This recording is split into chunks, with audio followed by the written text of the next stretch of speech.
Vamos a trabajar hoy sobre el tema de orientación y grupalidad remota, ¿no? Pensamos que las dos expositoras pueden tener una charla de unos 20 minutos y les damos después, yo les aviso, y después tienen 5 minutos más para redondear el tema. A partir de ahí, las participantes podrán hacer su intervención inicialmente en unos 10 minutos, digamos. Hemos pensado en este tema, fíjense ustedes que la plataforma que estamos utilizando hoy, ¿no es cierto?, es realmente una imagen simbólica de lo que es un grupo hoy. O sea, cada uno de los miembros está cercado en un cuadro que permite que nos veamos, nos escuchemos, nos veamos parcialmente, nos escuchemos, pero no tengamos ningún contacto corporal ni físico, ¿no es cierto? Estamos distinguidos por este recuadro. Actualmente en esta situación de pandemia, la pérdida del contacto grupal nos parece que hace que el registro perceptivo se restrinja bastante.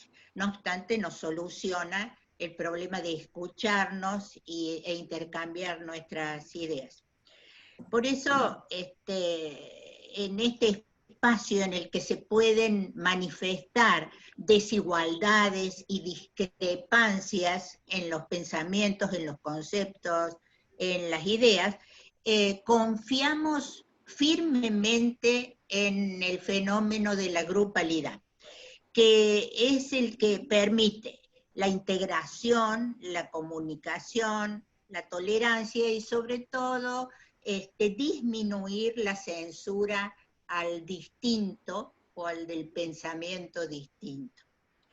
Es por esa razón que hemos elegido a la grupalidad en la orientación como un tema para abordar en el conversatorio de Aidoel, en otro conversatorio de Aidoel, que es una temática de gran importancia en la pandemia especialmente, y que requiere de las reflexiones y de la experiencia que cada uno de los expositores y los intervinientes puedan aportarnos por este tema, o para este tema. Entonces empezamos con una de las exponentes, la licenciada Graciela Jaciner. Graciela, ¿es Jaciner? ¿Jaciner? ¿Cómo te gusta? Qué buena tu pregunta. Buena, ¿verdad? Mi apellido es Jaciner. Jaciner, bueno, muy bien.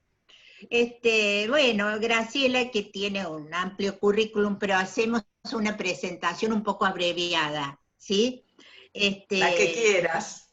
La que quiera, muy bien. Es analista, miembro de AME, de la Escuela Freudiana, directora del Instituto de Investigaciones de Grupo o Grupales, es directora del programa de capacitación en coordinación de grupos y equipos de trabajo, es directora, sos directora de todo, Graciela, directora del programa de capacitación. Sí, para ser directora.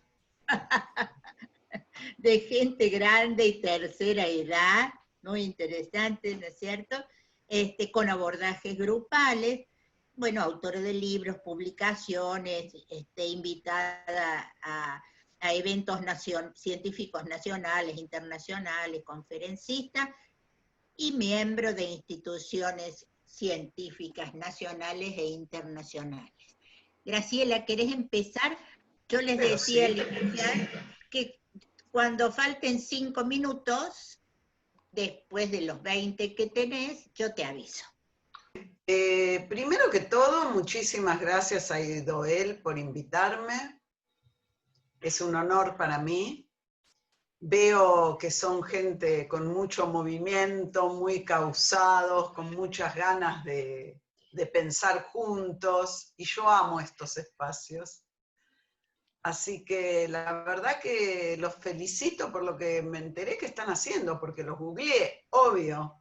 Hoy en día nos invitan a algo, bueno, uno se va adentrando en qué, quién. La verdad que los felicito, me pareció muy lindo. Este es un honor para mí que me inviten. Y nada, y compartir esta mesa, podríamos decir, este espacio con Sandra Borakiewicz, un lujo. La verdad, Sandra, me encanta reencontrarme con vos. Yo estuve muchos años en la cátedra de Ana Fernández, desde que Anita Fernández entró a la UBA. Yo estuve en su cátedra, después fui jefa de trabajos prácticos en su cátedra, y nada, y Sandra, bueno, Sandra, vos hiciste un largo recorrido en esa cátedra. Bueno, un lujo, la verdad que un gusto, va a ser un gusto para mí. Y gracias en especial a Mirta Gavilán, que me cursó la invitación. Sí, yo dirijo el Instituto de Investigaciones Grupales hace 27 años. Es una apuesta muy fuerte para mí en lo personal, porque además de ser psicoanalista y miembro de la Escuela Freudiana de Buenos Aires y realizar mi práctica clínica, yo tuve un maestro que fue Enrique Pillón Rivière, mi gran maestro. Sí, sí. La verdad que la vida hizo que, siendo una piba jovencita, me cruzara con Enrique y bueno, empecé a estudiar con él, a supervisar mi primera clínica con él, a trabajar con él. Nada, y valga mi agradecimiento a mi querido maestro en espacios públicos, porque él me dejó una huella que es una herencia, les diría, pero es una herencia fuerte, no de las que van y vienen como la plata. Es una herencia que es, si yo tuviera que sintetizarla, creer en los grupos. Claro. Creer en los grupos, creer en la potencia de los colectivos y atreverse a instituir. Pillón me decía siempre, hacelo, andá, hacelo. Yo le decía, Enrique, pero yo soy chiquita, ¿a usted le parece ir? Hacelo.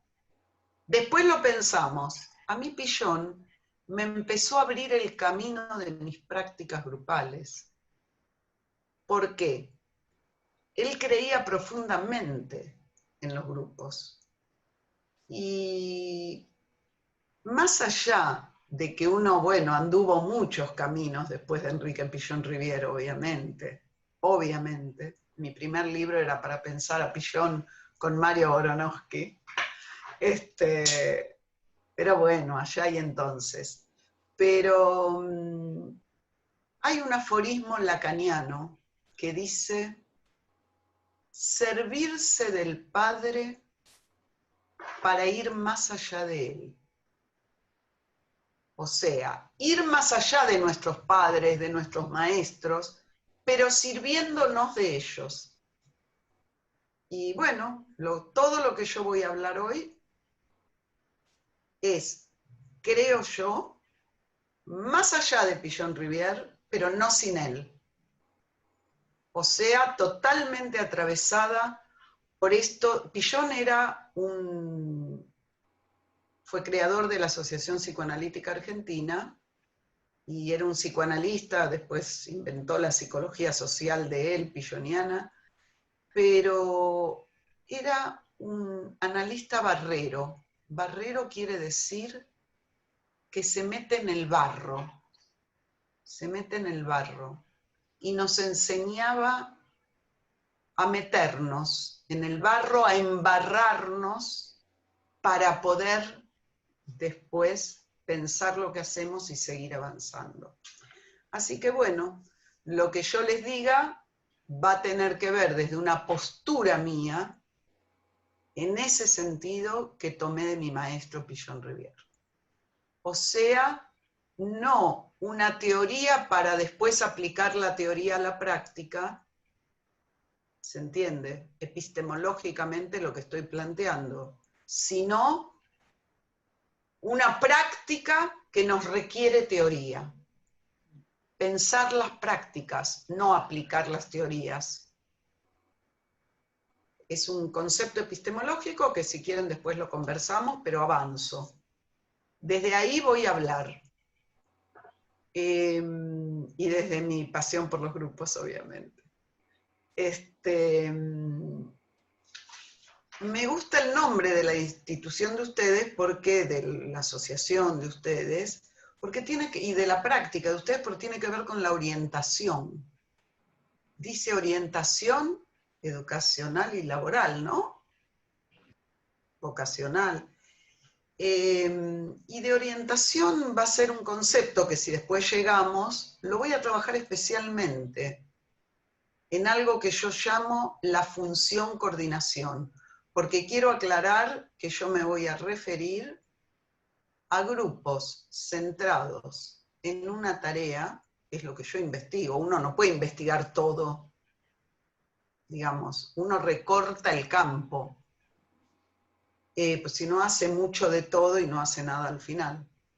Grupos centrados en una tarea en distintos ámbitos y distintos dispositivos.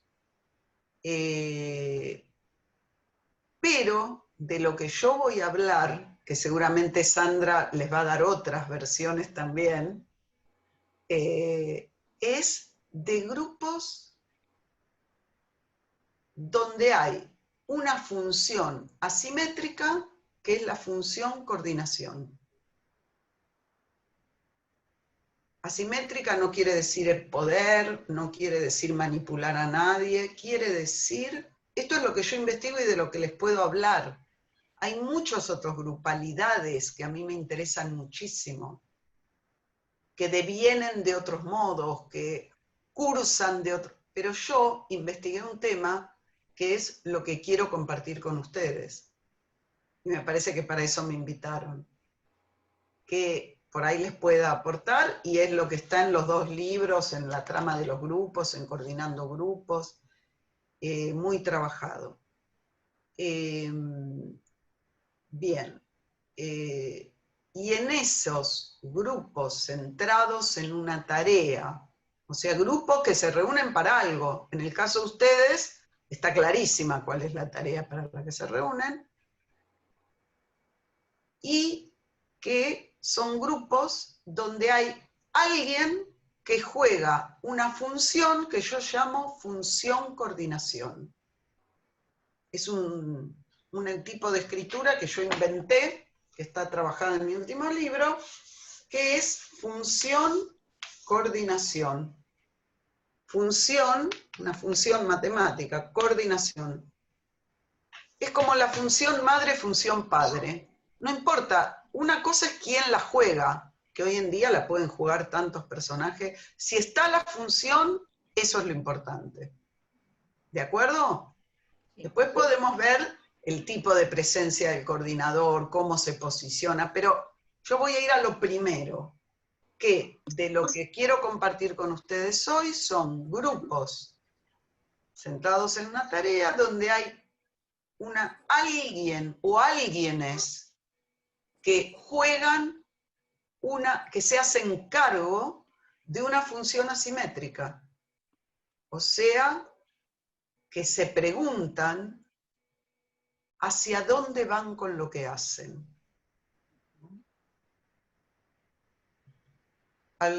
Cuando se sale del grupo podemos ser todos amigos, hermanos, pareja, no me importa. En el tiempo que transcurre el grupo, esa gente, esa persona o equipo de coordinación, como quieran llamarlo, se hacen cargo de esa asimetría. O sea, lo que piensan es una dirección, una orientación. Esta flecha quiere decir dirección. ¿Hacia dónde voy con lo que hago? Eso no es yo les digo porque he participado de muchos debates y cosas, no es tengo el poder sobre la gente en los grupos, no el poder autoritario, el mal poder. Michel Foucault, que es un referente para mí, hablaba del poder hacer. A mí me interesa el poder hacer. Les digo, para los que vengan del campo del psicoanálisis, si a alguien le interesara, hay un texto de Jacques Lacan de 1958. La dirección, la orientación, quiere decir, a ustedes que trabajan el tema de la orientación, un día se puede trabajar. La dirección, un vector, una recta con principio y una flecha que orienta hacia dónde vamos con lo que hacemos. La dirección de la cura y los principios de su poder. Poder no quiere decir el poder autoritario y arbitrario que conocemos tanto en América Latina, sino el poder hacer, dice Michel Foucault. No nos olvidemos que hay un poder, que es el poder hacer. Y si nosotros trabajamos con dispositivos grupales, a veces en condiciones ideales, en mi consultorio, ¿verdad? Y a veces en la trinchera. Yo superviso, por ejemplo, municipios en el Gran Buenos Aires, en zonas suburbanas, municipios. Estuve capacitando a Secretaría de Salud Mental en Merlo, La Matanza, Tigre. O sea, ahí es la trinchera, ¿no? ¿Hacia dónde vamos con esos grupos que hacemos? A mí me parece que hacia la ética del coordinador poder hacerse cargo de esta dirección. Bueno, grupos remotos, grupos en redes. Bueno, pero ¿desde dónde los pensamos? Ahora voy a referirme un poco a eso. ¿Hacia dónde vamos con lo que hacemos? Eso yo lo llamo dirección, orientación. No es lo mismo si yo salgo con mi coche a la ruta y voy para el norte que para el sur. Voy a llegar a distintos lados. Bien. Para mí esto hace a la formación de un coordinador. Poder pensar hacia dónde va con lo que hace. Y atreverse a asumir este rol, que a Pillon Rivière no le costaba para nada asumirlo, de que, bueno, de que él tenía a cargo un grupo. ¿Qué hago con ese grupo? Y no estoy hablando de grupos operativos, estoy hablando de cualquier tipo de grupos que tengan una tarea. Por ejemplo, grupos de discusión, equipos de trabajo, grupos de capacitación, grupos de aprendizaje, de estudio, grupo terapéutico, seminarios, grupos operativos, talleres, grupos de reflexión, en distintos ámbitos: educación, comunidad, organización institucional. Pero quiero aclarar que estos son los dispositivos a los cuales me estoy refiriendo. Bien. Se los aclaraba porque como nombré a Pillon Rivière, por ahí creen que estoy hablando de grupo operativo. Y no es así. Cualquiera de los dispositivos que acabo de nombrarlos, yo propongo pensarlos desde una lógica. Para todos es lo mismo. Lo que pasa es que cada uno después va a tener su especificidad. Después, si quieren, me lo preguntan y se los comento un poco. A mí me parecía importante igualmente, dada esta situación de las redes, de lo remoto, de la pandemia, empezar la charla de hoy, ahora que aclaré de qué voy a hablar después, no sin referirme a la situación de pandemia, porque todo lo que veamos de estos grupos que nosotros hacemos online, pandemia o prepandemia, yo formaba gente online antes también, pero no con la eclosión de ahora. Es tremenda la necesidad que hay y, bueno, por suerte tenemos esta herramienta. Pero ¿cómo la pensamos? diría Walter Benjamin, en la época de la tecnología, ¿cómo pensamos la herramienta técnica? O Heidegger, el discurso, la pregunta por la técnica de Heidegger. Todas bibliografías que se las recomiendo. En tiempos de pandemia, yo he escuchado, me parece que es algo muy difícil en los distintos países de distintos modos, que se ha extendido por el planeta con una fuerza inusitada. Y yo quería señalar algo que a mí me parece importante, que tiene que ver primero con una propuesta de que en esta pandemia, fenómeno tan desconocido para todos nosotros, no estamos en tiempo de sacar conclusiones todavía. Estamos en tiempo de comprender, no de concluir. Me refiero a que una cosa es la cautela y darnos tiempo de introducir demora para poder pensar y dejarnos sorprender por todo esto. Y otra cosa es sacar conclusiones rápidas. Me parece, yo no me atrevería a sacarlas, me parece que esto nos pone, y a la gente con la que yo trabajo online también, y todas las supervisiones que recibo en este momento y que recibimos en la institución, son parecidas. Gente que no sabe qué hacer con los grupos que está formando. Por ejemplo, les digo consultas que me hacen, preguntas de universidades de la Argentina, universidades que vienen trabajando, no son de las nuevas facultades, son universidades con mucha tradición. No saben cómo hacer y nos piden ayuda. Dicen, los alumnos no prenden la pantalla, apagan las pantallas, estamos hablando a la nada, hablamos como al vacío. No vienen a la cita, no vienen. Hoy me hicieron una consulta a la mañana, hace un rato, un alumno en un seminario que acabo de dar, decía de 34, me quedaron 4. La permanencia en los grupos. No es sencillo el tema. La deserción, o irse en la mitad de la reunión. Yo hoy les explicaba en el seminario que di hace un ratito, bueno, cuando estamos todos juntos en un aula, y no es habitual que uno se pare y se retire en la mitad de la reunión. Pero, bueno, estas son las consultas. La máquina se les mete adentro de la casa. Estamos entrando a la privacidad de cada quien.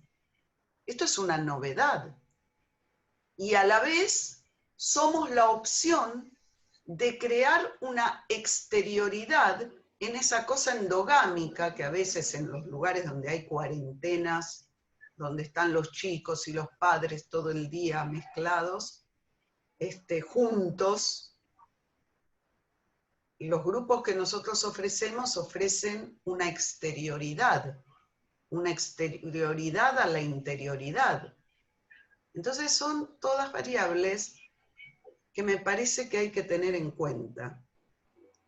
Además yo les decía que no es tiempo de concluir respecto de esta pandemia, me parece que sería poco cauteloso, pero tenemos un aporte que les quería compartir, que también lo comenté recién en un seminario, que es de Sigmund Freud, que nos va a servir para los grupos que coordinemos. Ahora les voy a decir cuál es. Que no es, bueno, ahora se me ocurre que la pandemia es una idea de Freud de hace 100 años, exactamente 100 años. A Freud le pasó una desgracia muy grande. Freud tenía 5 hijos. Tenía. La más chiquita era Sophie, una hija adorada por él, muy bella, era su hija preferida. Lo dice Freud en sus comunicaciones epistolares, en las cartas que en aquella época se mandaban. Sofía a los 24 años se casa, su hija hermosa, y se va a vivir a Hamburgo, tiene un bebé, tiene un hijo, y en 1918 comienza la última pandemia antes de esta, que fue la de la gripe española. Fue atroz, gente. Acababan de salir de la Primera Guerra Mundial. Digo para qué. Bueno, perdieron 50 millones de personas. No, ahora les voy a decir cuánto. Yo tengo la cifra de cuánta gente murió en esa pandemia. Fue terrible. Fue mucha más gente que en la guerra. Y esa pandemia, la hija Sophie estaba en Hamburgo, y en 1920, cuando la pandemia estaba ya aflojando, se contagió y en 5 días murió. La hija querida de Sigmund Freud, la más querida, sin lugar a dudas. Una muchachita hermosa de 26 años. Para Freud hubo un antes y un después. Fue terrible. Y pensó mucho esto de la pandemia. ¿Por qué no servirnos? Y se los quiero compartir. Él les dijo, una vez escribiéndole a un discípulo, no sé si alguna vez mi mujer y yo volveremos a ser alcanzados por la alegría, después de haber perdido a su hija. Él siguió laburando, como Pillon enseñaba. El único modo de elaborar los duelos y la tristeza es el trabajo. Ustedes que se dedican a lo laboral, están en la cresta del problema. Entonces él siguió laburando, siguió investigando, cambió toda su teoría del duelo a partir de la muerte de Sophie. Escribió El malestar en la cultura 9 años después, hablando de la pérdida de los seres queridos. Pero Freud nos donó 2 ideas a partir de esto. La primera es la de el desamparo. Desamparo. Y la segunda es lo siniestro. Y lo siniestro, que es lo que viene de lo familiar y era inesperado. Lo familiar cotidiano, de repente irrumpe algo monstruoso, inesperado, que tenía que permanecer oculto y apareció. Bien, les quería plantear estos 2 conceptos de Freud. Los grupos online. A mí me gusta la idea, y estoy escribiendo un texto, sobre trama y red. Yo planteo que en los grupos el coordinador se dirige, apunta, dirige su propia operatoria, no es que manipula a la gente, dirige, orienta a tejer tejido grupal, trama grupal. Es el nombre de mi libro último, La trama de los grupos. Yo no voy del individuo a los grupos como va el coaching, el counselor. Yo hago un camino inverso. De la trama grupal al sujeto. O sea, en lo que les estoy diciendo hay una indicación, hay un tip. Gente, fortalecemos primero en los grupos el tejido grupal, que en los grupos online es muy difícil, y después de ahí vamos a lo de cada quien. Pero lo primero, tiempos lógicos en las intervenciones de un coordinador. Primero, lo grupal, lo colectivo. Fernando Ulloa trabajaba así, otro de mis queridos. Yo trabajaba con Ulloa. Hablé mucho de esto que les estoy comentando hoy con Ulloa. Cómo propiciar el sujeto desde el tejido grupal. Bien. Aún en los grupos de numerosidad social, decía Fernando Ulloa. Bien.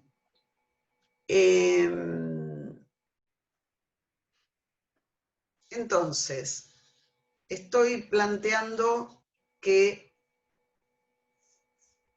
¿me quedan unos minutos? Los grupos online, somos figuras planas de cuerpos sin volumen. Claro. Somos cuerpos sin volumen. Entonces mi pregunta es, ¿cómo hacemos para devolver volumen a lo plano? Bien. A lo que es bidimensional. ¿Cómo opero en la coordinación de esos grupos? Por supuesto tengo varias cosas pensadas, pero yo les estoy compartiendo las preguntas. Para devolver volumen a lo que está aplanado. Segundo punto, el deseo no tiene cuarentena. Lo que provoca que un grupo trabaje y produzca es el deseo. ¿Qué quiere decir? La emoción, el deseo, las ganas. ¿Cómo hacemos como coordinadores para provocar eso? Para provocar emociones en una pantalla plana. Bueno, yo trabajo con grupos, no solo con la palabra, sino con lo que yo llamo multirrecursos técnicos. Técnicas que tomo del campo del arte, que no es dinámica de grupos, justamente no es dinámica de grupos, que dividen la reunión en apertura, desarrollo y cierre y jueguitos para unir lo que estaba desunido. No. Estoy planteando, si alguien después quiere, les cuento de qué se trata, pero ¿cómo hacemos para que el pensamiento no se aplane?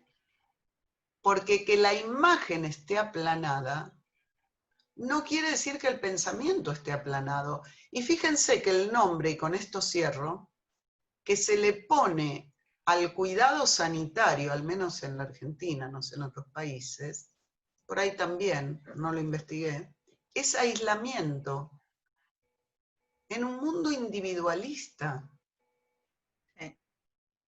que llamemos aislamiento, me parece que es una palabra, la verdad que pobre o errada, no sé, porque justamente es lo contrario. ¿Cómo trazamos anudamientos y enlaces en aquello que de repente se volvió peligroso? ¿Cómo le damos volumen al pensamiento? Pensar es romper el aislamiento entre conceptos. Bion decía, pensar es tender puentes sobre el vacío. ¿Cómo vamos a pensar si la consigna es aislar? Tenemos que romper el aislamiento, no digo no hacer cuarentena, pero el término me parece que tenemos que estar atentos a que nosotros en los grupos intentamos recuperar el pensamiento, que no se aplane el pensamiento. Muy bien. Bien. Gracias. Graciela, da pena cortar, pero sabes que es la triste función. El tiempo manda. Perdónanos, porque realmente, bueno, vamos a seguir nosotros ahora con la otra expositora, que es Sandra Korakiewicz. Sandra, muy bien. Bueno, también te hago una breve síntesis, ¿sí, Sandra?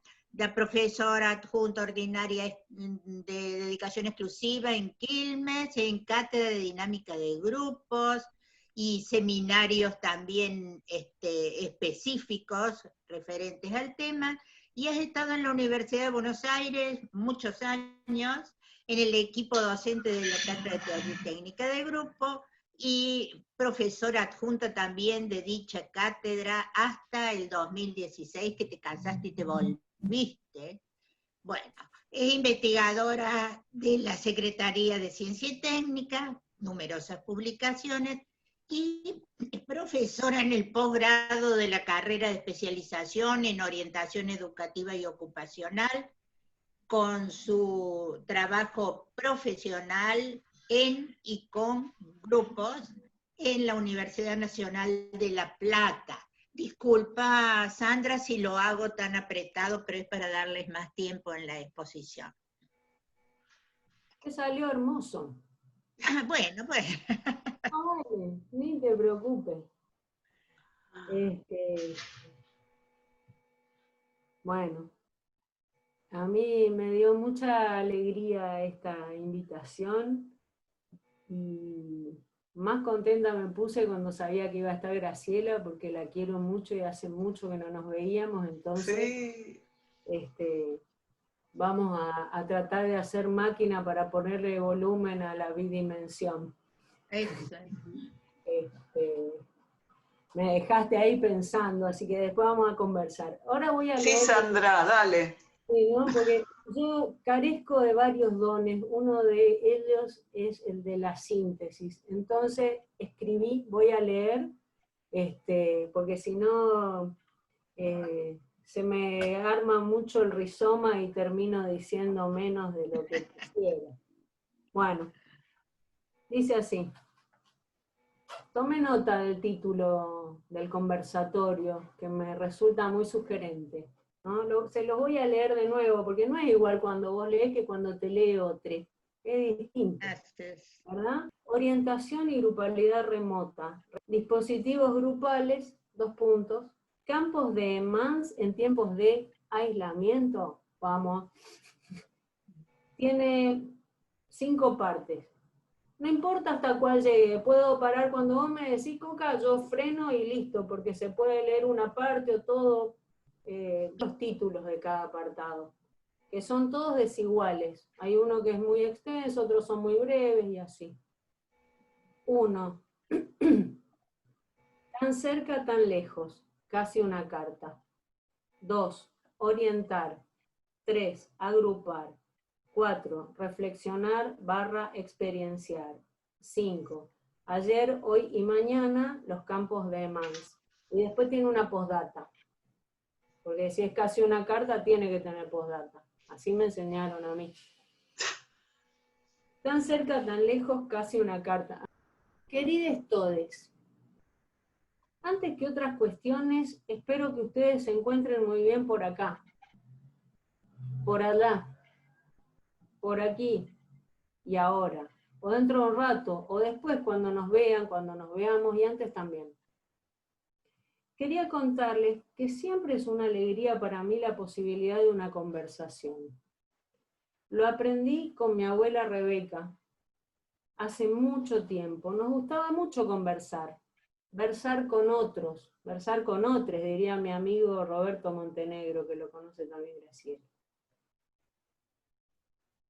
Roberto Montenegro, que gusta tanto de las palabras que las hace hablar, lo mismo que a las instituciones, porque para eso se formó muchos años. Y esa formación lo llevó a conocernos a Graciela antes y a mí después, hace también muchos años, en la Cátedra de Grupos de la Facultad de Psicología de la UBA. Una anda por sus huellas, ¿no? Tramas, marcas. Cuando estaba estudiando, un cuatrimestre antes de cursar esa materia, en 1986, hace mucho, empecé a trabajar en Tecné. Tecné era una librería que daba a la vuelta de la facultad, en la que había estudiantes que trabajábamos grabando y desgrabando teóricos. Y después otra gente que no iba a los teóricos, que se dejaban la foto nomás en la pantalla, se iban y compraban el teórico, ¿no?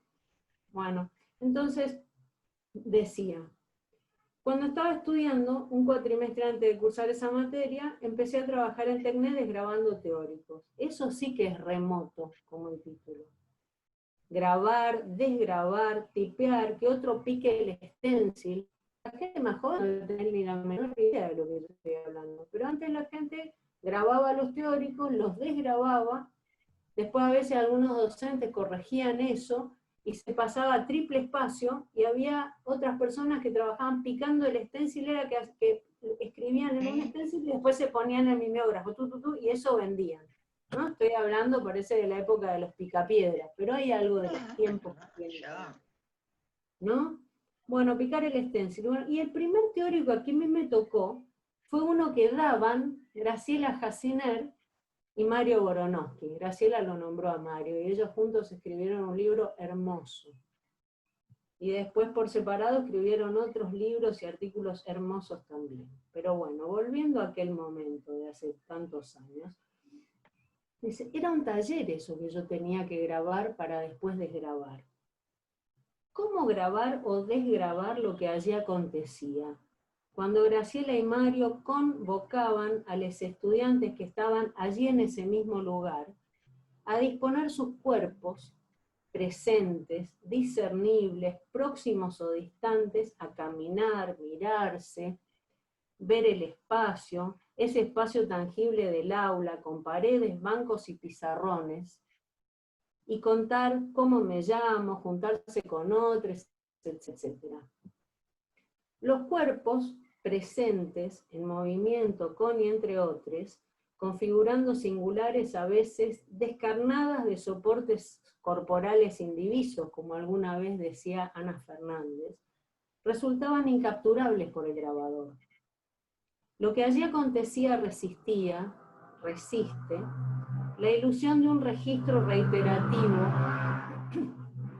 record, rewind, play, con sus botones negros y naranjas.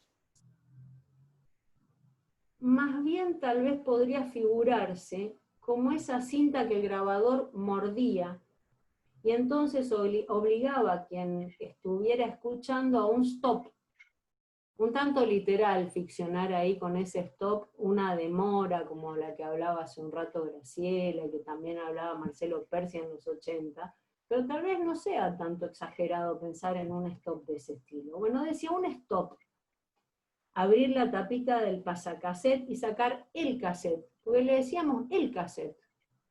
Ustedes saben de lo que hablo cuando hablo de un cassette, porque tengo acá, sino para mostrar, ¿no? Porque ha pasado tanto tiempo. Bueno, te obligaba a poner el stop, abrir la tapita del pasacassette, sacar el cassette. Sabemos que el patriarcado sigue reinando, pero hoy tenemos ley de cupo, y es de cupo laboral trans, y eso es una alegría. Y digo lo del patriarcado porque en realidad era la cassette, pero a lo mismo le decíamos el cassette. Pero bueno, son detalles así de las trampas del lenguaje. Bueno. Volviendo. Pensaba en los procedimientos grupales más próximos a eso que pasaba cuando el pasacassette mordía la cinta. Había que sacarle cassette, y como algo estaba mordido, a veces quedaba enganchado, y entonces empezabas a tirar de la cinta un poco. Y después agarraba una virome, Bic, y hacías así. Y volvía a una secuencia tal vez entendible, pero ya un poco modificada. Y tal vez nuevamente mordías la cinta, la sacabas otra vez y empezabas a tirar, y se iba armando un matete complicado de desmadejar, y seguías teniendo cinta, virome, cassette, pasacassette, pero todo eso ya era otra cosa.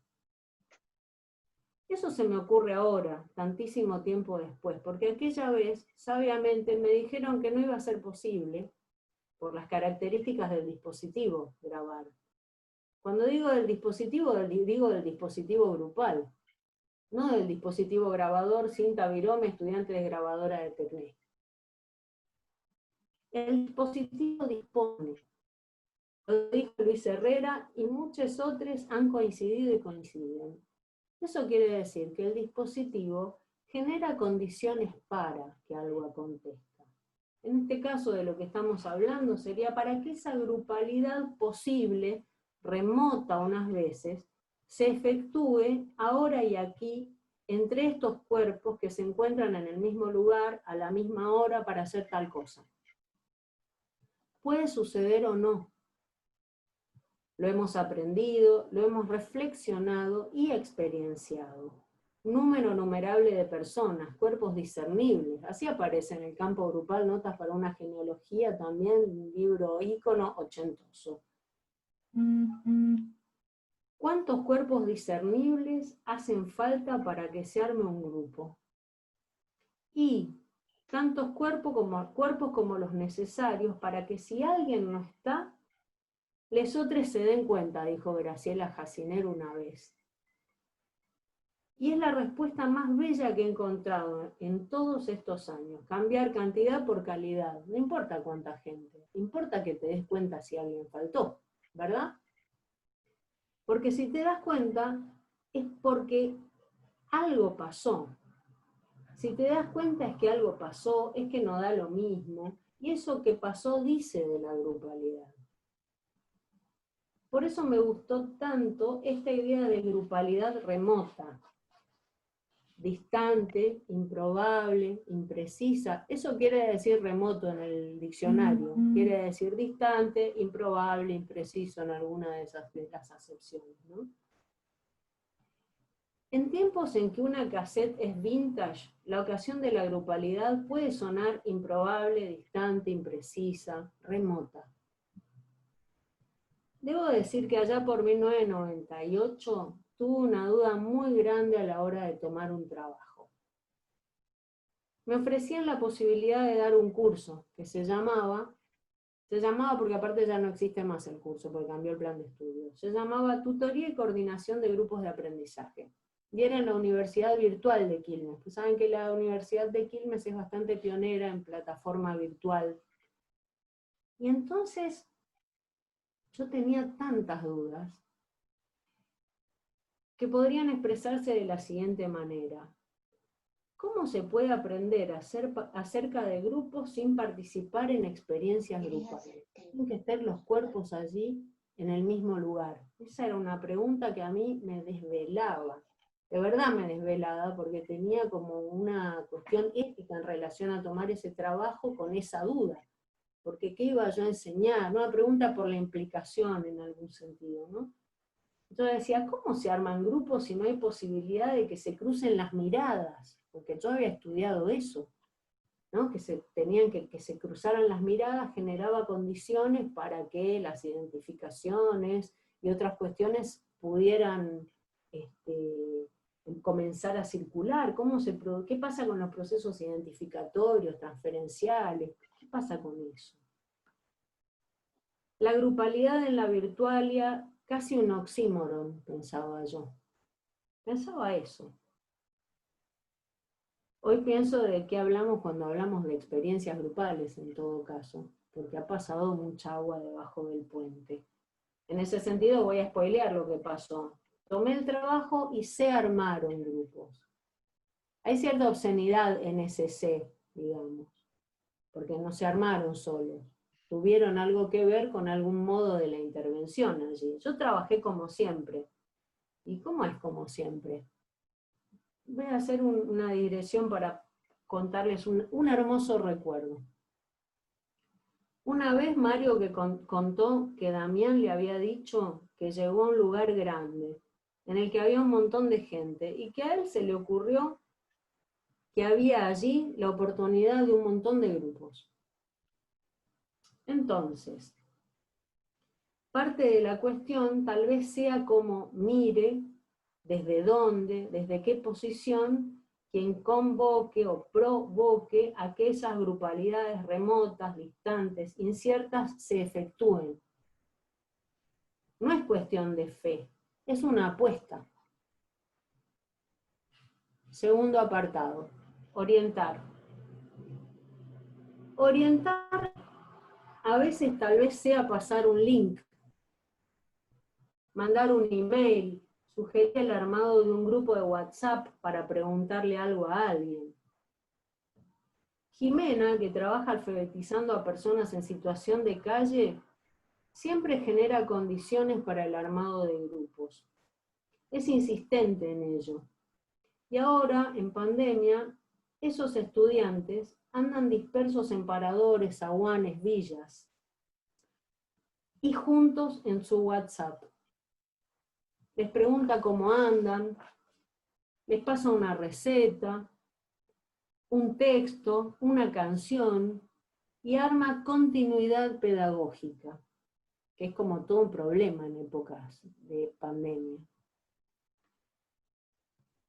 Y sobre todo, los piensa juntos, les piensa juntos. Se empecina en la docencia y en la grupalidad, y en alojar lo que se pueda. Y dice que ahora, especialmente ahora, es tiempo de ser amorosos. ¿Qué sería si yo? Y tiene razón.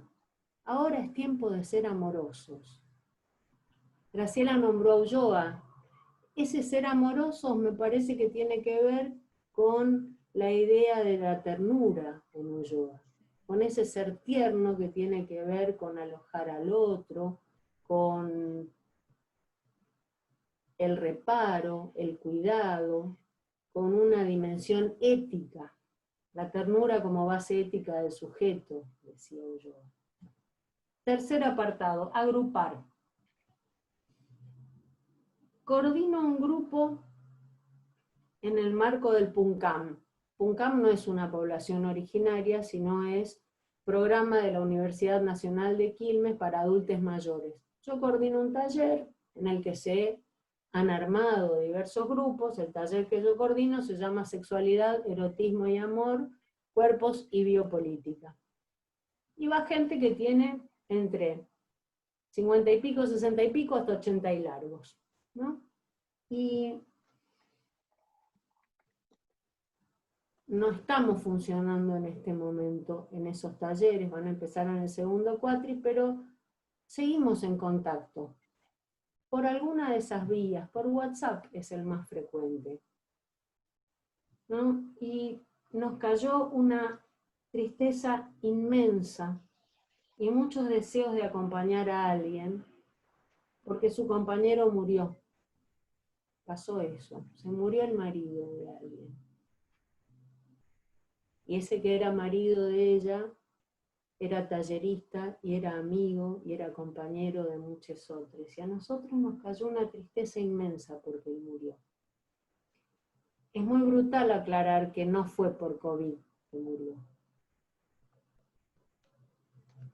Pero importa. No es cierto que no importe. Y Nené me cuenta, Nené tiene 81 y viene al taller, ¿no? Y me cuenta lo que sucedió. Y empezamos. ¿Y qué hacemos? Era un sábado a la tarde. Yo quería muchísimo a Juan, que se murió. Teníamos una complicidad muy especial. Él me dijo una vez que se le había volado la cabeza con el taller y que estaba leyendo a Paul Preciado en verano. Y era un copado, Juan. Y ella me contó lo que había sucedido. Y entonces, ¿y qué hacemos? Y yo, bueno, tal vez podemos seguir si hay algún oficio o algo. Tal vez podamos seguir en auto a la familia, porque por protocolo se permite el ingreso al cementerio de hasta 5 personas en total. Ese era el protocolo vigente hasta hace 10 días que esto sucedió. No sé si cambió después. Sandra, Sí. 5. Sí, llegamos perfecto. Muy entonces, empezamos, sí, vamos, pero no vamos, y después Nené me dijo, no, pero mis hijos me dicen que no vaya, claro, ella tiene 80 años, se tiene que cuidar especialmente. Entonces yo le digo, bueno, ¿por qué entonces a la hora no armamos una llamada de WhatsApp o hacemos algo juntos? ¿No? Un algo. Yo dejé esa inquietud y seguimos intercambiando, ¿qué hacemos, no hagamos, no hacemos? En realidad lo que seguíamos haciendo era hablar y acompañarnos. Nené y yo, Nené y otros, y así, ¿no? Y finalmente me dice que le informaron que al día siguiente iban a pasar la familia y Juan por por un lugar en particular. Entonces, algunos de ellos habían decidido ir a esa esquina y pararse a distancia de protocolo y con barbijo para saludar cuando pasara la familia de Juan, y así acompañar a su compañera de toda la vida. Y entonces yo fui. Y estuvimos ahí, y cuando pasaron aplaudimos, y la familia también aplaudió. Y se armó allí algo tan hermoso que es imposible de contar. Y estábamos así, a una distancia de 1 metro, los cuerpos, pero estábamos tan cerquita. Y ahí hablamos 2 palabras o 3, nos costaba irnos después, porque ahora que no nos encontramos tanto, aunque estés a 2 metros, cuesta separarse cuando te juntas, ¿no? Y entonces yo les digo, y había hablado con mi compañera de laburo allí, de decir, bueno, si ustedes quieren, podemos armar algo de reunión virtual, ¿no? Algo de conversar para estar juntos y acompañarnos en esto. ¿Y cómo nos acompañamos? Y conversando, siempre nos acompañamos así, nos acompañamos con las palabras y con acciones como esa, algunas veces, o recomendando un libro, qué sé yo. Y después le damos algún formato institucional a eso, si quieren, eso después lo vemos, ¿no? Y entonces alguien dice, bueno, sí, yo la verdad que ni pensaba venir, pero me hizo bien venir y estar acá, en este rato. Hay todo un rulo con eso de, los dolores son de una ecuación tan singular, ¿no? Las soledades son tan solas, el modo de procesar cada quien es tan propio, si se quiere, muy entre comillas la palabra propio, pero no es igual cuando hay más gente y cuando están otros que por ahí están vibrando como en una sintonía similar. Y después eso devino en que ofrecimos otros grupos y no sé qué, y estamos eligiendo a ver qué hacer, y me manda por WhatsApp, dice fulana que nos vendría muy bien el grupo. Nos vendría muy bien el grupo. Es lo que decía Graciela hace un rato, nos viene muy bien el grupo, para distintas cuestiones. Te leo una cosa más, Nora, y digo Coca, y después termino. Sí, querido. Apartado 4. Me faltan un párrafo nomás. Reflexionar, experienciar. ¿Cuál es el umbral de los grupos? ¿Cuándo empieza un proceso grupal? ¿Por la vía de qué procedimientos? ¿Cómo sigue hoy? ¿Y después? Bueno, en eso estamos. Apartado 5. Ayer, hoy y mañana los campos de Emans. Voy a leer una cita. Eros crea campos de Emans. Emer quiere decir amar. Eman, imán. Gran secuencia pulsional de la vida. Los campos de Emans son colectivos. No los pondría bajo la rúbrica de hipnosis de masas, incluso si a veces se da la coexistencia de ambos. Pensemos en la salida de un recital, de una exposición, de un teatro. Si no fuera porque vivimos en regiones de tan buenos modales, veríamos a las personas saltándose al cuello unas a otras. Y si se escucha una obra en la soledad de una habitación, uno es afectado y por eso mismo religado a otros, a quienes también les gusta esa obra, del mismo modo en que nos afecta una mala noticia. La tristeza que nos religa hace que participemos de un campo de Emans. No hace falta ningún jefe para eso, dice Radmila Siguris en Pulsiones de Vida. Los dispositivos grupales, digo yo, ¿podrían pensarse como posibles campos de Emans en estos tiempos? Y la postdata te la debo porque se me terminó el tiempo. Bueno, pero espero que puedan servir para eso, sí, ojalá. Entonces podemos empezar con los invitados participantes. Carmen Clark, que es especialista, es psicóloga especialista en adolescencia y responsable del servicio de orientación vocacional y ocupacional de la Universidad Católica de Córdoba, además de trabajar en la Nacional. Carmen, ¿quisieras intervenir? Sí. Es difícil, es muy emotivo, Sí. trae muchas cosas para reflexionar, ¿no? Me parece que esta situación que nos está atravesando a todos y a todas trae muchísimas cosas para reflexionar. En principio, creo que ya va yendo al campo de lo que es la orientación vocacional ocupacional. A mí me trae como esta reflexión de repensar nuestras prácticas como orientadores o orientadoras vocacionales, ¿no? Claro. Y en estos tiempos remotos justamente, ¿no? Un poco de traer esta experiencia, me quedo con, primero antes que nada quiero resaltar esto que recién Graciela decía, ¿no? El deseo no tiene cuarentena, ¿no? Un poco como que me sentí identificada con esta frase, porque cuando nosotros nos agarró esta cuarentena, creo que allá fue por el 19 de marzo, me parece que fue 18, 19 de marzo, que estábamos en la universidad.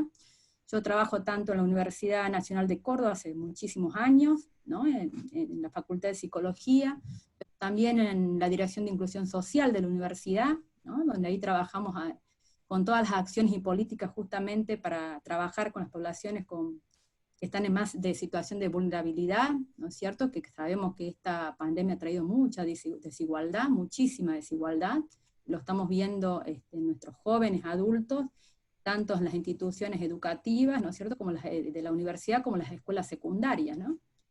Y también tengo la posibilidad de trabajar en la Universidad Católica de Córdoba, ¿no? El servicio de orientación vocacional de la universidad. En este caso, en la universidad, creo que también es bueno pensar y repensar estos roles en contextos diferentes. A mí trabajar en estos dos lugares, en esta situación de pandemia, me da esa posibilidad de poder hacer lectura de todos los contextos, y más que nunca me parece importante que nuestras intervenciones sean contextualizadas. Yo rápidamente, porque sé que es poco el tiempo, cuando pasó esto de la virtualidad, que todo de un día para el otro no teníamos que, no sé, pasar a toda la virtualidad, yo personalmente y en los servicios que trabajo no habíamos tenido esta posibilidad, nunca habíamos trabajado de manera virtual. Nuestras prácticas siempre han sido 100% presencial, por lo cual fue un desafío muy grande, ¿no? Tanto para nosotros como nosotras como orientadores, ¿no es cierto? Y de tener que trasladar toda la virtualidad. En el caso de lo que es la Universidad Católica de Córdoba, nosotros empezamos a hacer entonces todo lo que tiene que ver con los procesos grupales, ¿no es cierto?, de orientación vocacional de forma remota, para lo cual hemos usado la misma plataforma Moodle, que es la que damos clases, ¿no?, a los estudiantes. Esa plataforma Moodle nos sirvió como esta plataforma donde fuimos cargando, así como hacemos en las clases, todos los contenidos por módulo que trabajamos en estos 8 encuentros, que es el proceso de orientación, y nos ayudamos con lo que tiene la plataforma en relación a dispositivos de comunicación, por ejemplo los foros, ¿no es cierto?, para compartir. Y al momento de pensar en este encuentro con los y las orientadas, ¿no?, las personas que acuden al servicio, planteamos una reunión, digamos, semanal con la plataforma Zoom o Meet. En este caso, fue difícil al principio, ¿no? Me parece que hay algunas cosas que por ahí fue difícil, porque primero fue como que es decir, bueno, llevemos a la virtualidad lo que hacíamos en la presencialidad, y no tuvimos mejor idea, en este caso yo, de hacer un grupo de 8 personas. ¿Qué es lo que trabajamos en la presencialidad? Esto en la virtualidad obviamente trajo muchísimas limitaciones, ¿no? Porque obviamente que los tiempos lógicos de la virtualidad no son los mismos tiempos lógicos de la presencialidad. Ahí estuvimos trabajando, entonces ahí yo me di cuenta, ¿no?, y ya en el hacer, en el ir compartiendo con otros, de que esto no era viable trabajar con 8 personas, digamos, en un encuentro virtual, remoto. Entonces fuimos como ahí un poco acomodando las cosas, y empezamos a hacer encuentros de hasta 3 a 4 personas, no más, ¿sí?, para poder hacer ese acompañamiento que queremos hacer nosotros en cuanto a acompañar estos procesos de decisión de proyectos educativos o laborales. En el caso de la universidad, no ha habido ningún tipo de problema con las personas, obviamente, que están haciendo este taller, porque siempre están conectados, están los dispositivos, ¿no es cierto?, tienen las herramientas.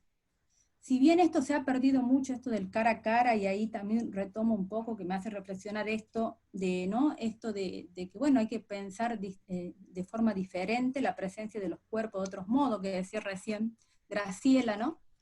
Y esto de, esto que también decía ella, que me deja pensando, ¿no? De cómo hacer para que el pensamiento no se aplane. Y esto es lo que yo creo que es el desafío que tenemos como orientadores, ¿no? Y me parece que un desafío también muy importante es el lazo social, ¿no? Sabemos que en tiempos de pandemia nosotros desde nuestro enfoque preventivo, ¿no? De una orientación inclusiva, ¿no? Es importante que sigamos sosteniendo estos lazos sociales con la comunidad y con los contextos. Esto que yo le contaba recién era en este servicio de orientación vocacional de la Universidad Católica de Córdoba. Obviamente que si yo me tomo 2 minutos y me traslado a lo que es mi trabajo, en lo que es el ámbito de la universidad pública, hoy también estamos trabajando de forma remota, ¿no es cierto? Y también tratando de llegar a aquellos sectores que tal vez no tienen un dispositivo, no tienen una herramienta, ¿sí? No es tan fácil acceder a lo que son los procesos de orientación. En ese punto nos encontramos con muchísimos obstáculos como orientadores, ¿no? Acá ya no podemos pensar, por ejemplo, en el servicio de orientación vocacional que tenemos en la Dirección de Inclusión Social de la Universidad Nacional de Córdoba, en una plataforma Moodle, por ejemplo, ¿no es cierto? Porque sabemos que no llegarían aquellas personas que nosotros queremos que lleguen, que son las personas que tienen más dificultades de acceso y menos posibilidades de acceder a la universidad. Entonces ahí estamos trabajando también, pero trabajamos ya con otros dispositivos, hacemos hasta encuentros por WhatsApp. Tratamos de hacer ese acompañamiento por WhatsApp, ¿no? Tratamos de llegar de otras formas a los destinatarios. Me parece que eso, por eso yo digo que acá en este momento es más importante que nunca que nuestra tarea sea contextualizada, pensando en los contextos que son diversos, y con esta pandemia ha traído mayor desigualdad, ¿no? Yo creo que ha visibilizado más la desigualdad que ya teníamos, pero creo que también ha aumentado la desigualdad, ¿no? Tanto por los problemas de conectividad, y no solamente la cuestión de conectividad y dispositivos, sino también por las distintas realidades, ¿no es cierto?, que las personas que nosotros queremos llegar, orientar, acompañar en su proyecto, hoy están pasando, digamos, en la actualidad. Así que bueno, esa era mi reflexión, y agradezco muchísimo a Sandra, agradezco muchísimo a Graciela, bueno, Victoria seguramente también, en un ratito la vamos a escuchar a Sofía, porque realmente me dejaron reflexionando y pensando sobre esto de sostener la grupalidad y sostener los lazos sociales. Bien, gracias, Carmen. Gracias. Bueno, ¿y te parece, Sofía? ¿Sí? ¿Estás lista? Sofía Ramos, magíster en Psicología y Educación, profesora adjunta del Programa de Respaldo al Aprendizaje de la Universidad República de Montevideo, Uruguay, a donde nos queremos ir todos. Bueno. Bien, bueno, muchísimas gracias, primero que nada a Idoel, bueno, a Mirta Gavirán especialmente, que nos trasladó la invitación, al equipo docente, bueno, agradecer en nombre de Karina Santiago, la coordinadora del programa, con quien venimos trabajando hace un tiempo en conjunto con la asociación. Este año los esperábamos a todos en noviembre, para el encuentro que íbamos a organizar, pero bueno, ya va a salir. Y bueno, muchas cosas, agradecerle a quienes me precedieron, especialmente a las primeras 2 expositoras, ¿no? Todo lo que han aportado me pareció súper interesante también, tenía como algunas cosas que venía como pensando de esto, y muchas de esas cosas resonaron, ¿no? Brevemente comentarles, bueno, yo además también tengo la suerte de estar haciendo el doctorado ahí, no he podido ir, tuve que culminar la cursada virtual en la UNTREF, estaba haciendo el doctorado en política y gestión de la educación superior, pero bueno, mi tutor es de allá, así que me van a seguir teniendo por Argentina cuando pueda volver a viajar. Y nada, brevemente comentarles algunas de estas cosas, algunas resonancias de esto, que también tienen que ver con, creo, como con los desafíos y las potencialidades que puede tener esta modalidad, ¿no? También, y esto de poder pasar y de haber tenido que pasar, ¿no? Creo que una cosa es quienes ya venían trabajando en esta modalidad, Y otra bien diferente es, bueno, esta cuestión como forzosa que tuvimos que transitar, ¿no? Que fue muy rápida.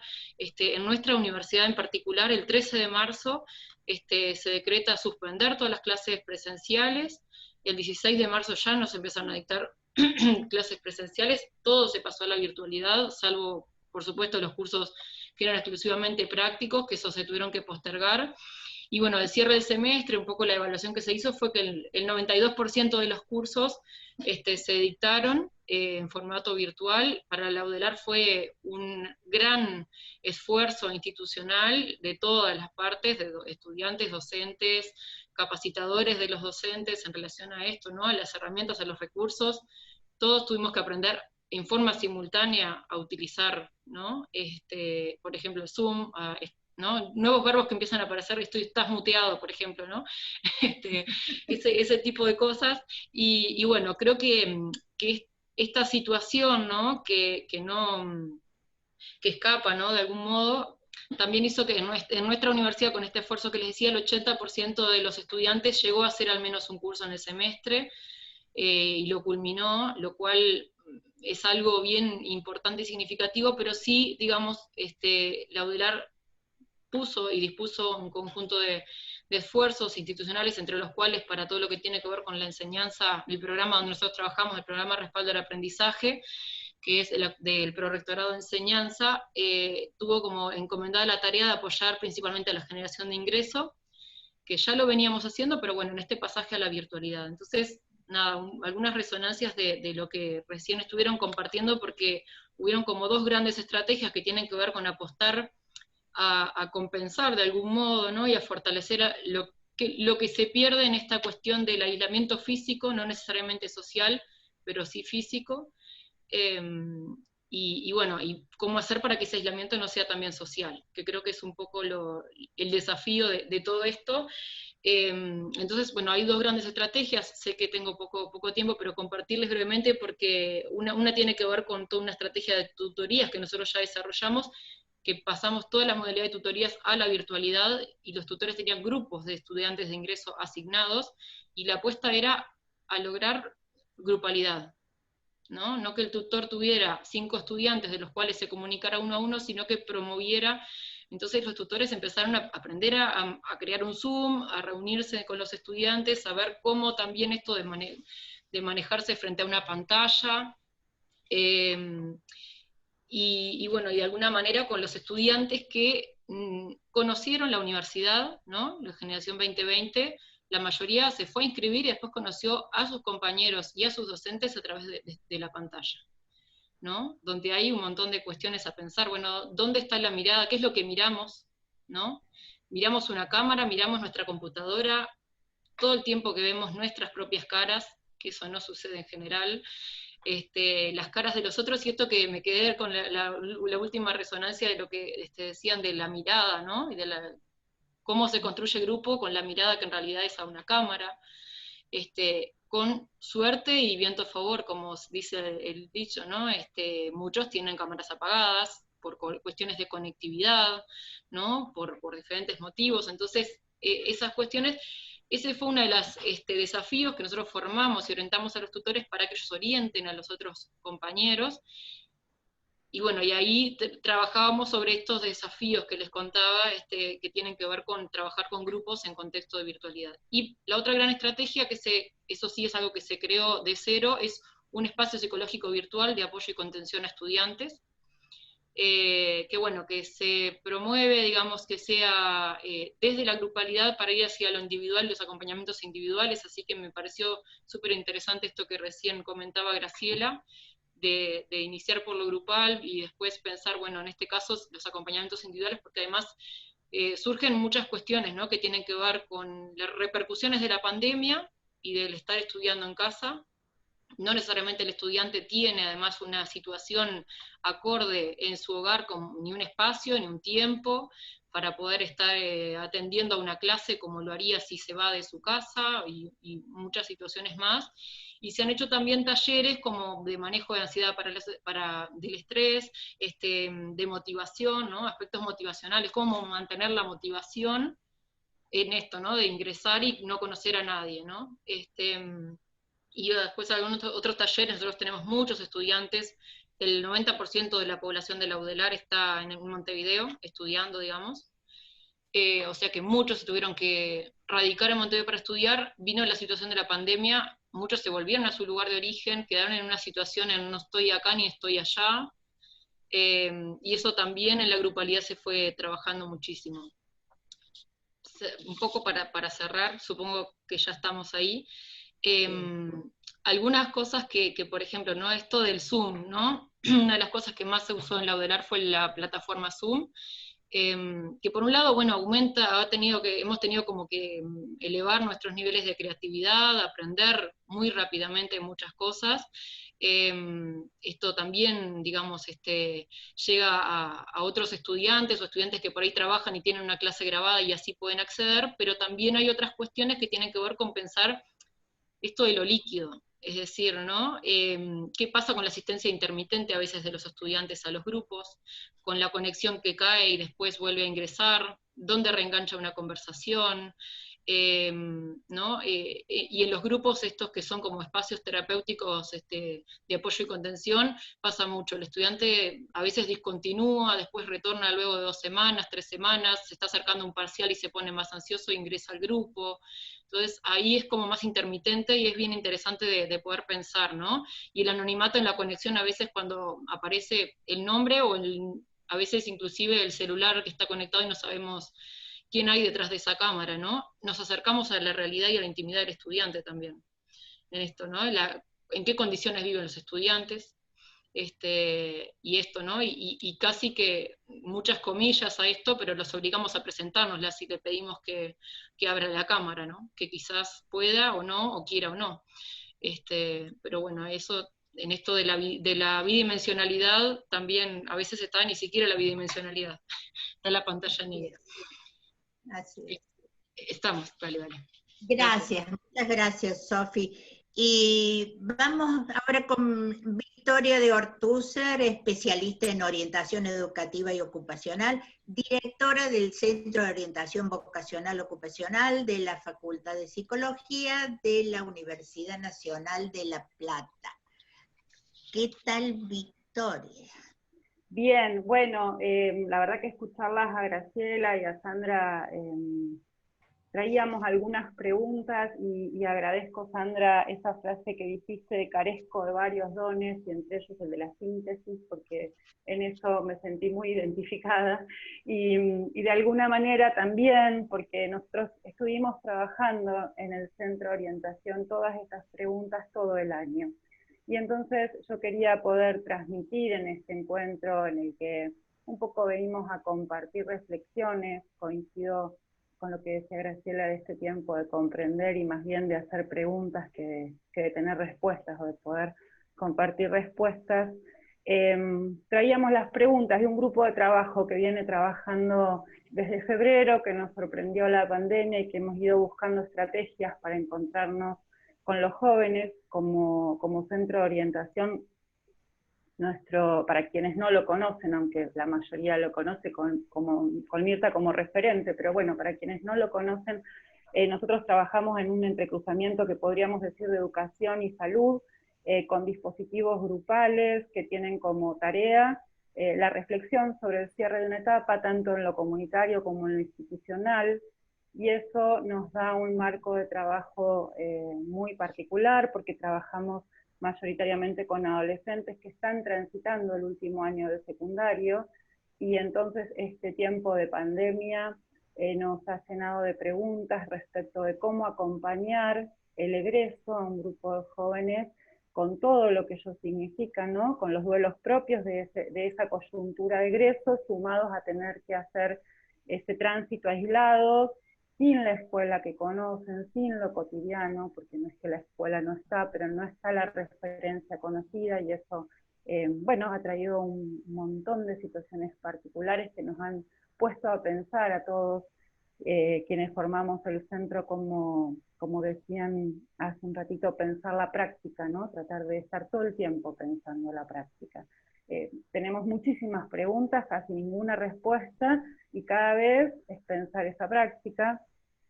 Entonces en el primer tiempo, de marzo a julio, decidimos poner una pausa, decidimos acompañar la pausa, hacer lugar a la pausa, a un tiempo para entender, a un tiempo para procesar, a un tiempo en el que no había urgencia por tomar decisiones. Muchos jóvenes se notan en los primeros tiempos del año o demandan procesos de orientación en los primeros tiempos del año, y decidimos como grupo de trabajo poner una pausa ahí y acompañar el tránsito por la escolaridad, el cómo vincularse con la escuela, el cómo vincularse con los compañeros, buscando estrategias, como decían hace un ratito, y como herramienta para el posible encuentro nos fuimos a las redes, y entonces inventamos estrategias en las redes y estuvimos disponibles en las redes, tratando de encontrarnos con los jóvenes para escucharlos, para poder ir acompañando los procesos que se iban dando. Pero llegado septiembre, post vacaciones de invierno, nos encontramos a los jóvenes en retirada de las redes. Nosotras, el apagar la pantalla lo venimos escuchando como desenganchados. Cuando hablamos con los docentes, usan la palabra desenganchados, que nos pareció un significante muy particular para nombrar la situación.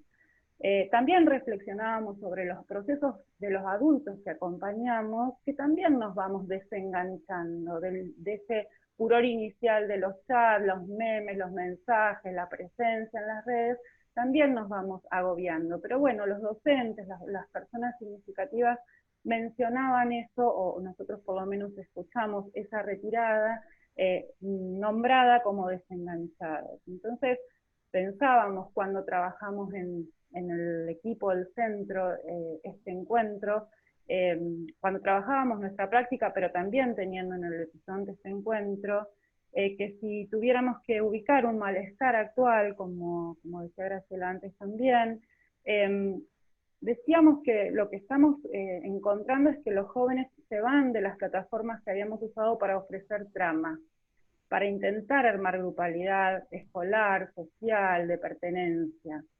Entonces, bueno, la pregunta que tenemos y que queríamos compartir es cómo pensar, cómo leer este tiempo para acompañar ese malestar actual con la tecnología como única estrategia para construir grupalidad. Esa pregunta traía yo, y al escucharlas a las dos en sus exposiciones pensaba, porque vislumbraron algunas cuestiones, ¿no? Algunas líneas como convocar, provocar, alojar, cuidar, cómo acercarnos al otro en el desamparo cuando la virtualidad es la herramienta que tenemos, ¿no?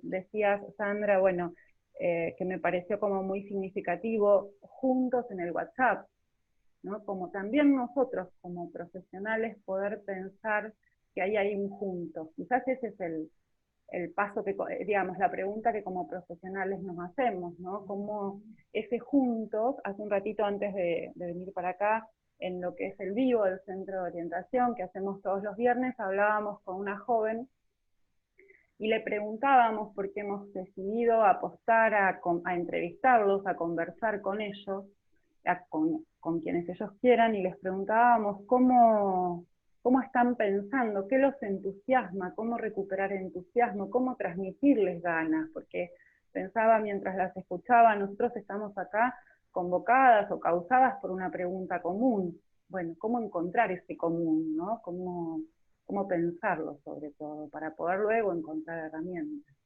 Así que en realidad, bueno, eso, traía una pregunta para hacerles a las dos y a todos.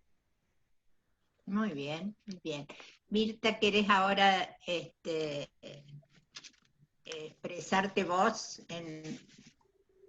Yo creo que la pregunta está hecha tanto para Sandra o como Graciela, quien quisieran hablar o dar una respuesta a lo que se planteó. Sandra, vamos construyendo juntas algo. Vamos pensando juntas. Dale, yo te hago la segunda, dale. Yo te hago la segunda voz y vos a mí, dale.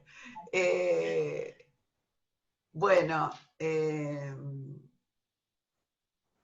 a ver, La pregunta que vos estás haciendo, ¿quién hizo? Victoria, ¿no? Sí, Victoria. Sí, y la pregunta que vos haces da en el clavo. O sea, le das en el clavo. Tac. Porque la pregunta es cómo hacer para provocar grupalidad, para construir grupalidad, para generar condiciones de producción de grupalidad. Sí, tu pregunta da en el clavo. Mirá, yo solo, Heidegger decía que la respuesta es la desgracia de la pregunta. Yo ya había nombrado a Ulloa y volvimos las dos ahora a nombrar seguramente a Ulloa. Cuando Fernando hablaba de la ternura, sería una respuesta que yo te podría dar, no hablaba del endulcoramiento, divina, preciosa, qué linda que estás hoy, vamos todos juntitos, juntitos. Ulloa hablaba de un concepto importante, que es, Ulloa decía que la ternura era lo diferente a la crueldad. Y que muchas instituciones, no en pandemia y en las pantallas que son bastante crueles en algún sentido, tienen lo que él llamaba mortificación institucional. Y él decía, Fernando, que la ternura no tenía que ver con la palmadita, sino con un miramiento, que es otro concepto que les quiero compartir de Fernando Ulloa, que después lo tomó Ignacio Leukovich también. El miramiento. ¿Qué es el miramiento? Hay miramientos con ternura y hay miramientos crueles. El miramiento es como papá y mamá, así lo pensó Ulloa, pueden anticipar adentro de ellos, de su cabecita, que ahí advendrá un niño. Ignacio Leukovich lo subrayaba mucho esto, de que el miramiento era cuando una mamá puede anticipar que ahí va a haber algo distinto a sí mismo. Puede mirar a esa persona como alguien con vida. Ternura lo usaba Fernando Ulloa en este sentido, un miramiento tierno. ¿Qué sería el miramiento tierno con un grupo? Yo, gente, pienso que si un coordinador está muy trabajado a sí mismo, que nosotros nosotros y nosotras y nosotres, nos tenemos que trabajar a nosotros, nosotras y nosotros mismos, como quieran cada uno de ustedes. Porque somos la caja que va a producir eso, yo estoy convencida. Miren, hay un aforismo lacaniano que dice, el deseo es el deseo del otro. ¿Qué quiere decir eso? Sandra, cuando estábamos en la cátedra de grupos, en la UBA, yo observaba que había ayudantes de comisiones que sabían mucho, tenían un discurso universitario, académico, impresionante, y recitaban de ida y de vuelta, y que había otros docentes que por ahí no era ese su fuerte, pero que las comisiones de ellos producían mucho. ¿Te acordás, Sandra? Te puedo decir ejemplos que te los debes acordar. Se armaba ahí una grupalidad productiva, la alegría de producir con otros. ¿Pero por qué? Yo, que era en ese entonces jefe de trabajo práctico y tenía reuniones con algunos ayudantes, me inquietaba mucho ese tema y decía, ¿por qué? ¿Cómo puede ser que que recita de ida y de vuelta, parecía un Google funcionando, y este otro, más humilde, por ahí menos formación, genera una comisión de gente pensante, que produce, que transmite. No cualquiera que enseña o que coordina transmite deseo. Y lo que fui descubriendo, por ejemplo, en ese espacio, era que esos que yo estoy nombrando, que sus grupos devenían muy productivos, era porque eran deseantes. Ellos tenían el deseo, o ellas. Dije ellos además porque me acuerdo de 2 ayudantes varones, en este caso, que eran muy deseantes, y muy jugados, y muy... Entonces, las comisiones de ellos, maravillosamente, porque yo lo empecé a pensar bastante, porque el deseo es el deseo del otro. Es como cuando un chico ve que el compañerito tiene un chiche, el amiguito, el hermanito, él tiene un juguete, el hermanito, pero yo deseo el del otro, porque si el otro lo desea, quiere decir que tiene algo bueno que yo deseo, en fin. Es un circuito en psicoanálisis bastante interesante en la lógica. Primera respuesta a tu pregunta, no sé si te aporta Victoria. Bueno. Es que si quien tiene a su cargo la función, yo lo pienso así porque es como trabajo, lo que trabajo, y en los dispositivos que ustedes arman supongo que hay alguien que juega esa función. La función, yo lo llamo coordinación, puede ser animador, como le dicen los franceses, puede ser acompañante, llámenlo como quieran, asistente. Si está muy trabajado en experiencias grupales, los grupos lo atraviesan, va a producir efectos inesperados. Esa es una. Segundo, y acá podríamos ir, si quieren que les desarrolle un poquito, el tema de cómo yo vengo pensando el trabajo con los grupos. Yo pienso los grupos como artificios, sobre todo en el campo de ustedes, no los grupos espontáneos que se pueden armar en una plaza, en una comunidad. Estoy hablando del grupo de ustedes, de lo que ustedes me están preguntando. ¿Cómo producir grupalidad en esos dispositivos artificiales? Un capítulo de mi libro se llama Los grupos como artificio. Artificiales quiere decir que no son naturales, y que encima ustedes, como decía Sofía, creo, tuvieron que de un día para el otro armar un dispositivo. No es joda eso.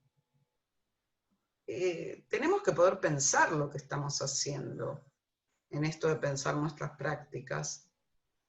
Si el grupo no es del orden de lo natural y la grupalidad se produce, y el dispositivo se produce porque no es natural, quiere decir que ahí algo tengo que instalar para que funcione. Yo trabajo mucho una idea que por ahí se las comparto, se las tiro, que es la de instalación grupal. En general, nosotros pensamos, y esto fracasa absolutamente online si no lo tenemos claro, de que los grupos, bueno, yo armé el grupo, convoqué al grupo y el grupo tiene que funcionar. Gente, no es así ni online, ni es así cuando estamos todos juntos en un aula en la facultad. Yo pienso eso, de que, y así trabajo, de que un grupo hay que poder instalarlo. Que hay algo, si yo quiero tener Zoom, tengo que instalar un programa en la computadora. Si no, no lo voy a tener, por más que derive mis... si quiero prender la luz, voy a algo más sencillo. Tengo que haber instalado un sistema eléctrico. No porque yo sea... Para prender la luz, tengo que haber instalado. ¿Cómo instalamos nosotros nuestros dispositivos? Yo les devuelvo una pregunta. Nos detenemos a pensar, pero no solo en las redes. ¿Cómo instalamos nuestros dispositivos? ¿Qué es lo que hay? ¿Qué es lo que nosotros nos direccionamos hacia allí? Después están el orden del acontecimiento. ¿Damos lugar a que advengan cuestiones del orden del acontecimiento? ¿Cómo instalamos grupos que alojen? Yo los llamo, yo trabajé mucho la idea de grupos que alojan y grupos habitables. ¿Cómo instalamos grupos habitables? ¿Qué herramientas tenemos, más allá de las tecnológicas, del Zoom, de todo eso? ¿Qué herramientas tenemos para instalar grupos habitables? El año pasado, en 2019, cuando era feliz y no lo sabía, ¿vieron que el año pasado éramos felices y no lo sabíamos? Bueno, yo fui feliz el año pasado y no lo supe, solo ahora lo sé. Y yo viajé por varias provincias del país y el exterior y trabajé un único sintagma. Elegí trabajar en el 2019. En Tucumán laburé bastante en la Universidad Nacional de Tucumán. Grupos que alojan. O sea, decidí dar un año entero a trabajar esto.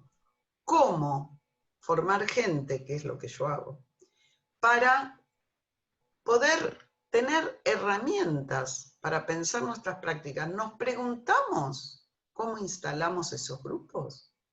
¿Cómo se instala? ¿Qué se instala? Bueno, yo ya les diría, podría tirar algunas líneas. ¿Cómo pasamos en la instalación de los grupos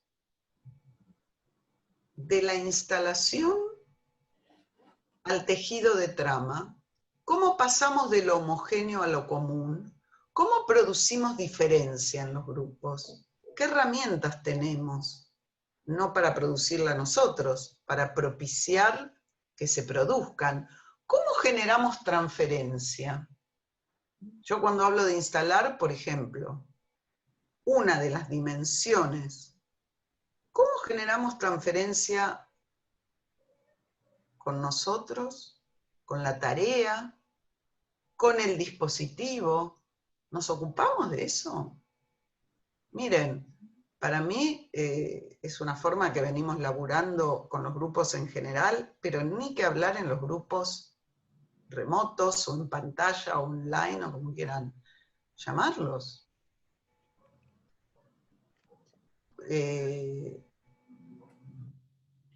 Esa sería una cuestión que me parece que sería a conversar, a discutir. ¿Cuál es nuestra caja de herramientas, como diría Michel Foucault? Michel Foucault decía que un profesional se acerca a su campo de trabajo, lo sepa o no lo sepa, con una caja de herramientas. ¿Qué caja de herramientas nos habita? ¿Qué lógica? Yo pienso que alguien que trabaja con grupos, y también alguien que trabaja en salud mental, en realidad, tiene que estar habitado por 3 pilares. Uno es la lógica. Yo insisto mucho con la lógica, articulación de conceptos. Pocos conceptos, no biblioratos de conceptos que son una colección. Pocos conceptos muy articulados que sirvan para operar.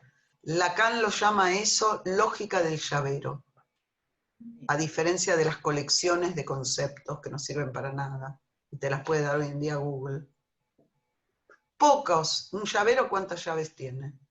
5, 4, 3, no más. Y tienen que estar las llaves muy pulidas para operar. Lacan lo llama, en el seminario 10, Seminario de la Angustia de 1963, la lógica del llavero. Dice, yo a mis discípulos, su discípulo era Foucault, por ejemplo, en esa época, Lévi-Strauss, Foucault, Deleuze estaba ahí sentadito, Guattari, esos serán sus discípulos, sus alumnitos.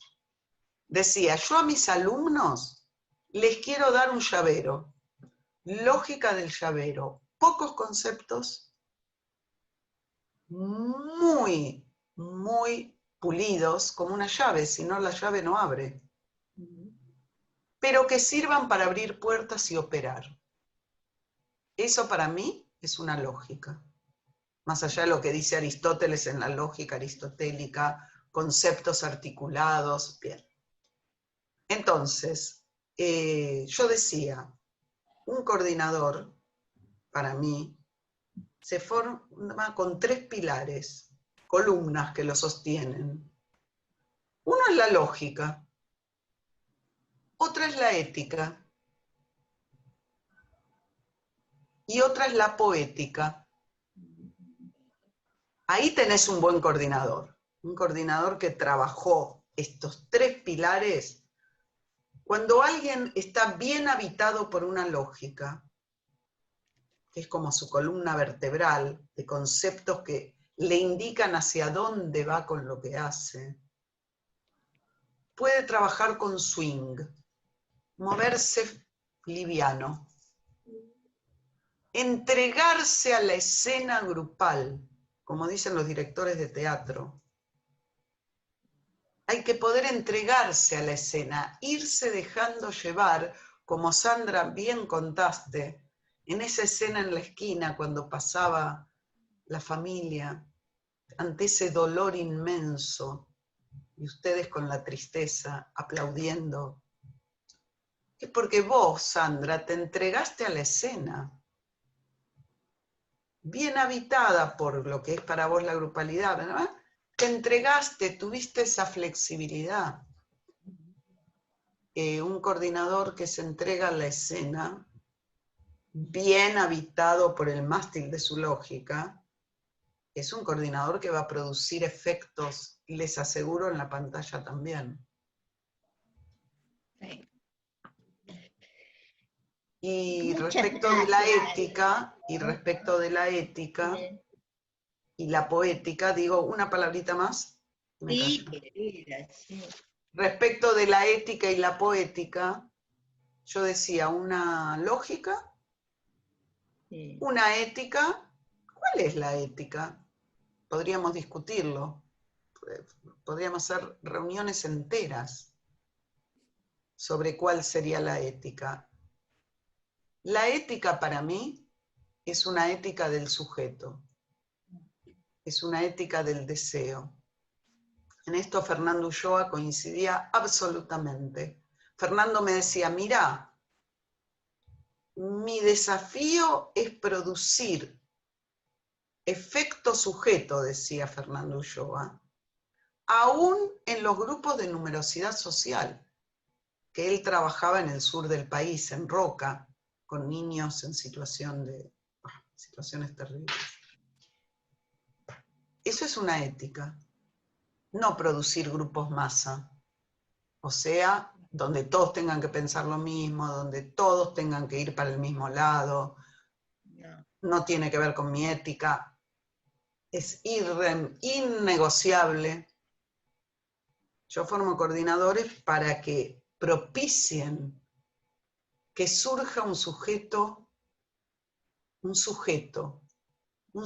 que además es un sujeto poroso, no solo deseante, que reconoce la alteridad que lo habita, que no es buenito y todo divino.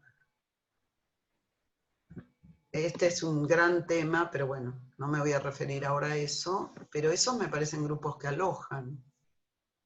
Y la poética es porque si un coordinador, a mi gusto, no tiene una dimensión que sale de lo formal, de lo académico, podrá saber mucho, podrá querer transmitir mucho, pero si no es una posición castrada, que toca algo del corazón del otro, no va a transmitir tampoco. Los grupos no le van a andar. La gente no va a querer volver a la vez siguiente. Va a volver porque tiene que volver. La poética no me refiero solo a hacer poesía. La poética, pueden buscar la poética de Aristóteles, es todo un tema que tiene que ver con el arte en general.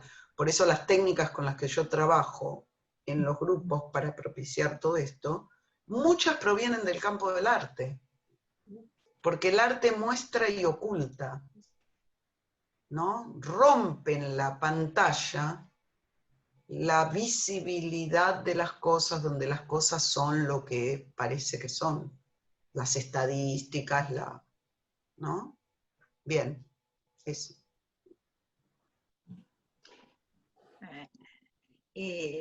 Ha sido muy grato esto, ¿no? Toda la reunión, a mi parecer, ha sido muy grata.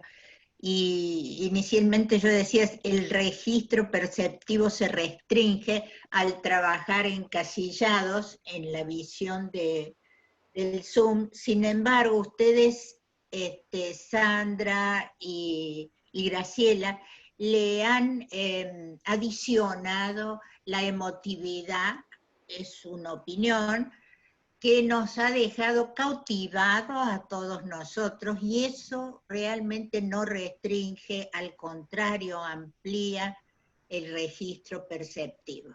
Quería decírselos porque se los agradezco mucho, nada más. Bueno, Mirtel. ¿vos querías comentar algo? ¿Vos querías ampliar algo, Sandra? No, yo me encantó lo que dijo Graciela. Quienes no leyeron el libro lo tienen que buscar. De verdad.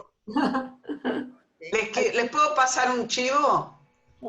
Que se agotó la primera edición, del otro se agotaron muchas, pero la novedad es que se agotó en pandemia. El libro lo presentó Ana Fernández en octubre, y se agotó en pandemia. Así que los voy a invitar a una presentación, va a ser una fiesta realmente. Si quieren después les paso, Mirta, el día de la presentación, por ahí si ustedes tienen ganas. Bueno. Es obviamente una actividad pública, abierta, gratuita, por Zoom, claro. Pero ahí está, va a ser una fiesta. Bueno, a ver, las otras participantes querían comentar algo. Sofi. Agradecerles especialmente. Bueno, entonces por supuesto que en primer término vamos a agradecer a las personas que han sido las expositoras en primera instancia y a las otras jóvenes que han participado desde sus diferentes ámbitos laborales.